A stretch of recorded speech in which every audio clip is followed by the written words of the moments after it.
Carpe Jesus. Well, 3 nights before the current hunt, I was faced with this.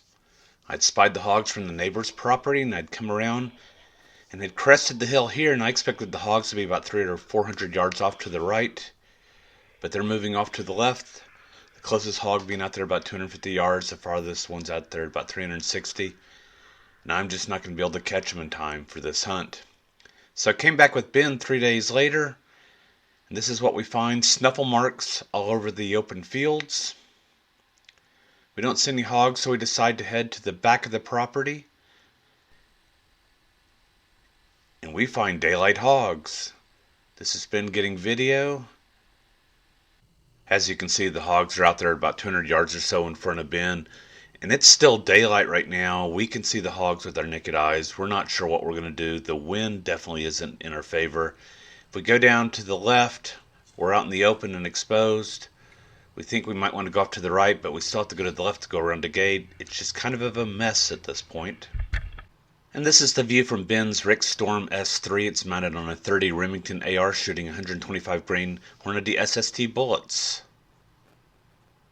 And so we've got the hogs out there at about 200 yards or so, and we're just trying to figure out what to do. So I'm going to go ahead and get video at the same time. And I'm going to be shooting a 6.5 Grendel with Hornady SST 123 grain bullets loaded by Dreadtail Army to Starline Brass, and my videos through a Rick Sleep L6 thermal weapon sight.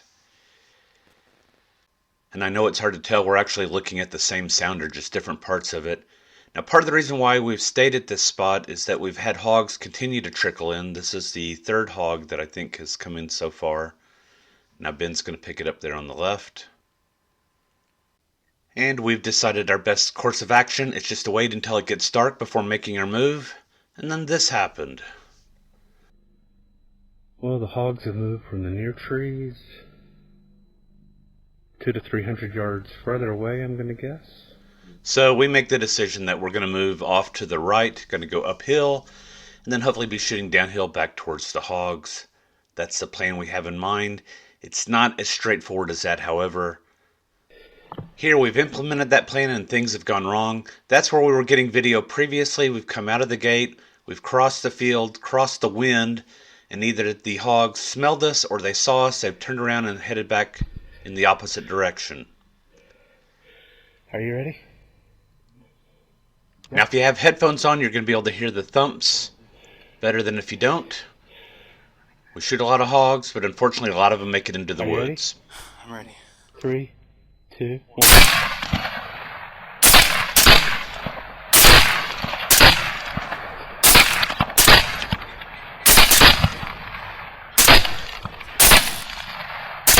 Moving behind you. Good.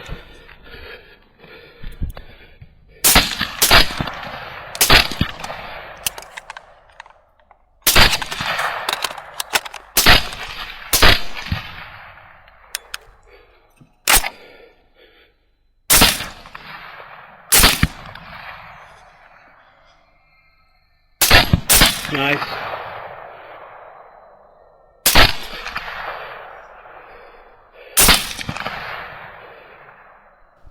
Now watch on the left hand side. I'm going to pick up this hog at long distance.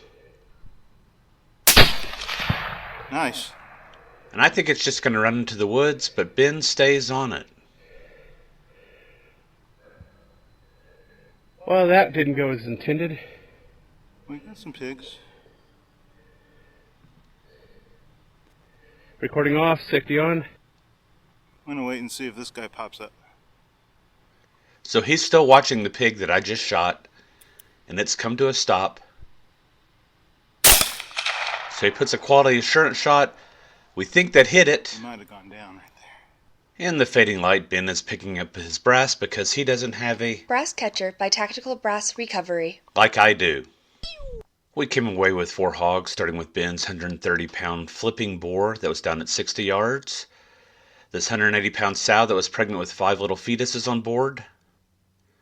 160-pound boar down at 165 yards that I think was Ben's hog.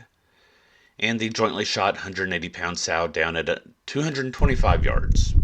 Alright, I believe those are some of our pigs in the distance. Unfortunately, they're directly downwind of us.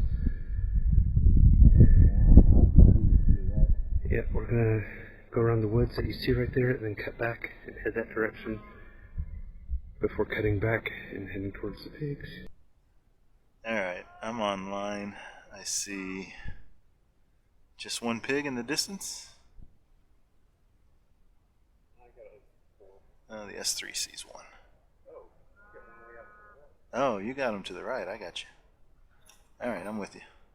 So we're making our long stalk, hugging the creek as much as possible to stay out of the wind, and twice we are stopped by hogs coming in out of the creek bottom. Just came out of the woods.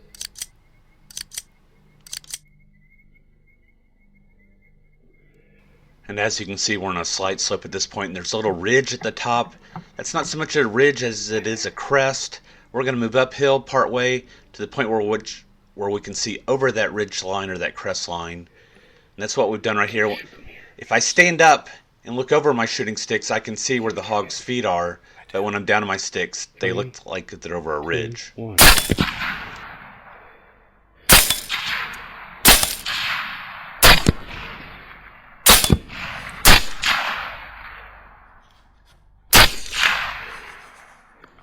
Thank you. Spin around your back. Okay. Dang it. I lost that one in the woods. He's not going far. Well, he made it about 50 yards past where we last saw him. He crossed the creek. But the opening 2 hogs we did not recover. So we came away with a 125-pound boar, and he did it for our night. But Ben did find this while we were looking for our other hogs. We found a partially consumed and partially hidden calf. It was down in this little gully. It looks like something had cached it there. We may have a predator we need to deal with.